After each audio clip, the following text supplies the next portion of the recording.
Edit, একটা word, 4টে letter. এই লেটারগুলোকে use করে এই ওয়ার্ডটাকেই ভেঙে চুরে আরো কত রকমের নতুন শব্দ বানানো যায় সেটাই আজকে আমরা দেখে নেব। তো ফার্স্টে আমরা টি লিখি, তারপর আই দিয়ে দিই, তারপর ডি দিয়ে দিই, তারপরে ই দিয়ে দিই। টাইড, টাইড মানে কি হয়ে গেল? জোয়ার।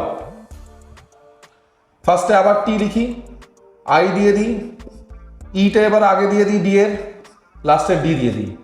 টায়ার্ড হয়ে গেল। টায়ার্ড মানে কি? বেঁধে রাখা। এবার ফার্স্টে ডি দিচ্ছি, তারপরে আই দিচ্ছি, তারপর টি দিচ্ছি, তারপর ই দিচ্ছি। ডাইট, ডাইট মানে কি? ডাইট মানে হচ্ছে অবসোলেট, কোনো জিনিস যেটার ব্যবহার এখন আর হয় না। আর একটা বানানো যাবে, ফার্স্টে আমরা লিখে দিই ডি, তারপরে দিয়ে দিই আই, তারপরে ইটা দিয়ে দিই, লাস্টে দিয়ে দিই টি। কি হয়ে গেল? ডায়েট।